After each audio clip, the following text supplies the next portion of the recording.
what's being described as important step for free speech, a cosmetic clinic has lost its legal action against a negative reviewer. The patient, Tracy, had expressed unhappiness online about elements of her eyelid surgery, and that led to the Signature Clinic seeking a civil injunction against Tracy. But a district judge has dismissed the application, saying the comments reached nowhere near the threshold for a harassment case. The Free Speech Union has been assisting a group of 6 people, including Tracy, who've been hit with legal claims from the clinic. Hers was the first to reach court. Joining us now is Bryn Harris from the Free Speech Union. We're also joined by Kate Cronenbach, who's one of the clients also being sued by the Signature Clinic. Kate, first of all, just tell us what you said that the clinic decided was actionable. I was given what I considered my honest review. I wasn't happy with the outcome, but I also wasn't happy during the procedure, which I did make known at the time. What was the, sorry, just explain what the procedure was and exactly where you put your review. I had upper arm skin removal. I posted on Trustpilot, as many do for many reasons. And literally as soon as I'd put that review up, I had solicitors contacting me, threatening me with court if I didn't remove my review, saying that it was defamatory and liable. And you are going through the process, so you don't yet know what the outcome of your case will be. But as we said in the introduction, one of your fellow suees, Tracy, has won her case or has defended herself successfully. Bryn, talk us through the legal aspects of this, because nearly all of us these days, whether we go to a restaurant and put a review on TripAdvisor, whether we have something more serious like this, a medical procedure and put a review on Trustpilot, most of us think as long as we're telling the truth, we're okay. But what is the legal situation when we're putting reviews on this? And, if we suddenly get a lawyer's letter like, these ladies do, where is the line that we shouldn't have crossed? Well, good evening. There's no rule that says, you can't be sued in defamation for a negative review. But there are important safeguards for the free expression of people like Kate and Tracy that make it difficult for companies to do that.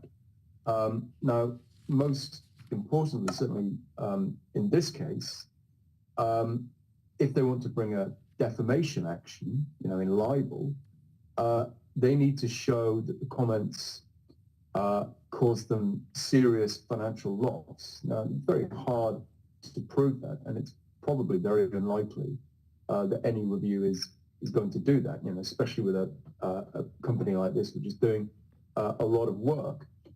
In relation to Tracy's case in particular, it's not really possible to bring a harassment claim on behalf of a company. It's there to protect persons, natural persons, individuals.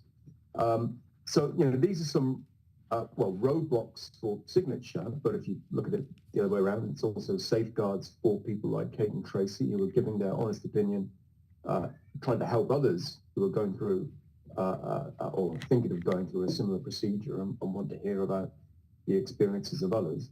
But as you say as well, there are other defenses, defenses of truth, whereby you say, well, even if this did harm your reputation and cause you loss, nevertheless, I can defend it because what I said was true. This is a true account of what happened when I went for treatment at your surgery.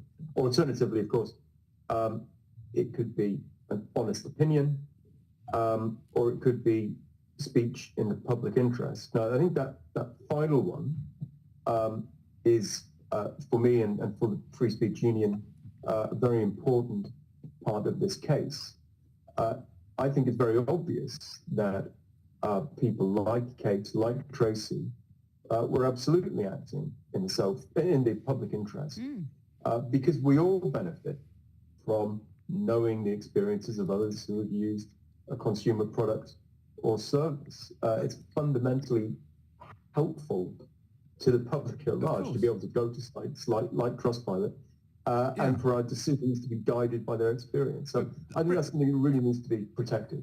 Bryn, doesn't this go all the way back to the McLibel too, the people who published what allegedly defamatory statements about McDonald's, which then were eventually, after goodness knows how long, thrown out? There's a sort of grand tradition established in law of being able to speak your mind when it comes to believing in what you're saying and giving an honestly stated view of anything in the public domain. Why is it that this clinic feels that it can attack Kate, who's obviously suffered enough after going through the treatment that she went, which she said she wasn't satisfied with? Why is it going on harassment charges rather than defamation?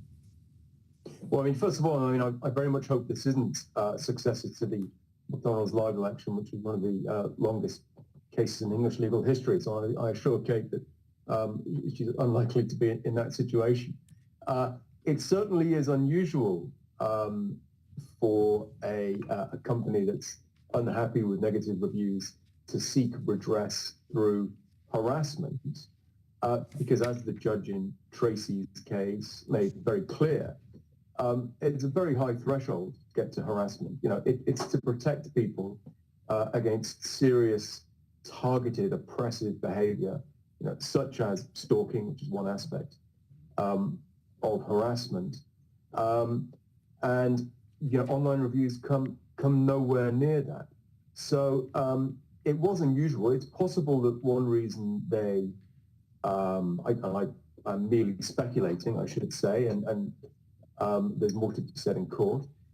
It may well be that the signature felt that it was easier to get an injunction in harassment than in defamation, which is certainly true. And perhaps what they wanted was the threat that an injunction brings with it. And I should say, and again, just repeating what was said in open court, signature really hammered home in a completely unacceptable way the risk of an injunction. They said to Tracy quite clearly, we're going to get an injunction and you can go to prison if you breach it. I mean, a really strong, unacceptable threat to an unrepresented defendant of prison. So it's possible that those threats that come with an injunction were attractive, and I'm very glad that the judge said that you may not treat unrepresented that sounds extremely frightening for Tracy and for Just Kate. unfair on poor old Kate, who just wanted to post an honest review. I mean, of something that had gone not very well at all. And you should have every